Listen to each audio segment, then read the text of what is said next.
Welcome back to my channel. Today I have a very exciting law case to talk about between an artist and one of the largest corporations in America.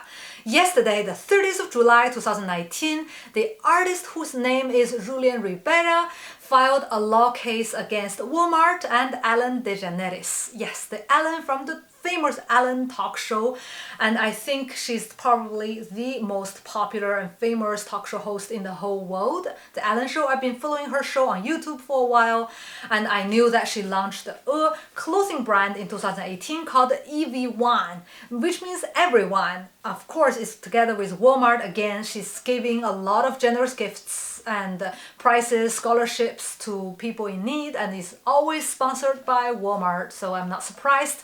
And you can see that it is a low-cost, fashionable, for everyone kind of clothing with hearts and love and American flag printed on it. And the idea is to promote inclusivity. Love is love, right? Homosexuality, tolerance, and to promote the idea of equal rights, and it's a good idea.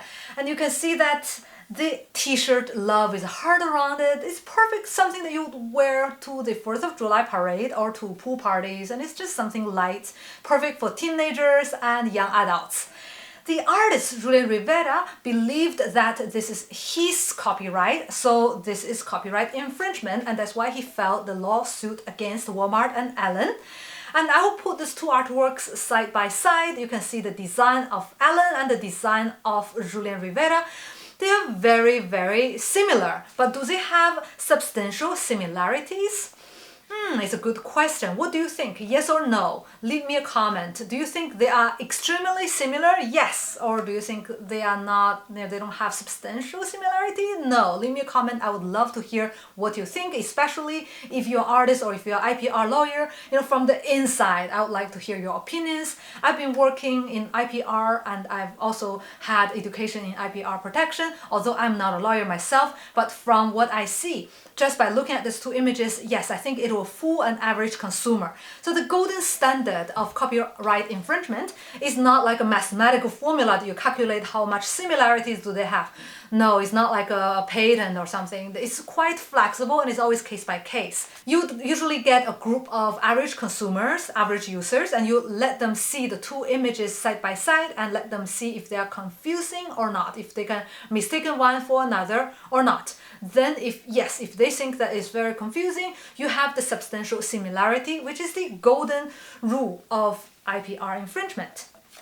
Even that if you think they are exactly similar, okay, if there is a thing called exactly similar, if you think that's, okay, it's too similar to be two different independent standalone designs or artworks, still after that there are still two things to consider. The first thing is, does Julian Rivera hold the copyright to this original design? Because first come, first served. If you have an idea, like I have an idea when I was 4 to draw a heart and love inside, sorry, ideas are not protected. Although they are valued and treasured and we need good ideas, but they're not copyrightable. So whoever came out with a product or with artwork, like you have to put it out into words or pictures first, and then put it out to the world for other people to see. Then you can prove that you did it first, then you are the rightful owner of this copyright piece. Or you can also register it with your local copyright office, but not every country has this service. In America, yes. In China, yes. In Europe, no.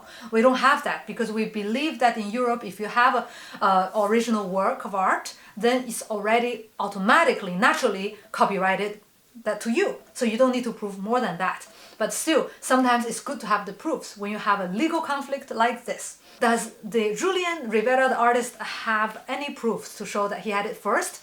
Yes, I think so. I went to his website, I went to his social media, and I can see that he had been doing this for a while, way before Ellen came out with this design. So Julian is the one who did it first, and he has the copyright ownership to this design until someone else came and say, I had it first and here's the proof. But until then, he's the rightful owner of this heart. And now the second thing we need to look at is, does it qualify a sans-affaire scenario? So sans-affaire is a French copyright law concept originally from France, but now everyone in the world is also like using it. So the idea of sans-affaire is there's no other way to actually interpret and express it. There are very limited ways to express a very objectively or commonly existing item. For example, you are an artist and you want to paint the Mount Everest, or you're a photographer, you want to picture the Mount Everest. And it's such a objective existence. If you're the 100th artist who did Mount Everest, the previous 99 artists cannot file against you because everyone can paint and can picture the Mount Everest. And even they are very similar because you can only access it certain ways, right? You can't like break it up, break it down, slice it into pieces, crush it. It's such a solid existence, and you can only like go around it and paint it in 10 different angles at max because of the points of access, and you cannot do more than that. So whatever you do with it, you by all means, and you have all your creative expression, and no one else can file against you, and you cannot file against anyone else for you being the first who paint Mount Everest. Like, come on, don't take the precious freedom of paint Mount Everest from anyone else. Sincere is giving the rights to everyone, the freedom of expression to paint something that you can only paint for so many ways. So do you think love with 4 letters and a heart outside of the love is something generic? Let me know what you think, because growing up in China, we don't have that. We don't have the love in 4 letters because we write love differently.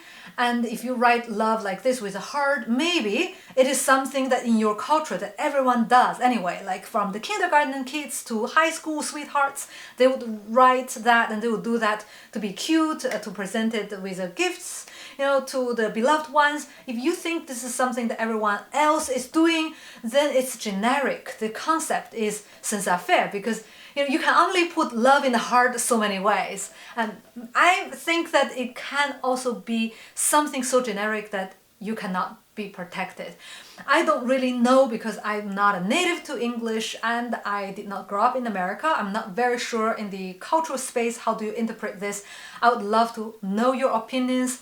And now if you ask me who will win the court case, it's very hard to say because the case just been filed yesterday and both parties didn't have really the time to put all the evidence, to gather their defense and statements. So we still have to see how this story evolves.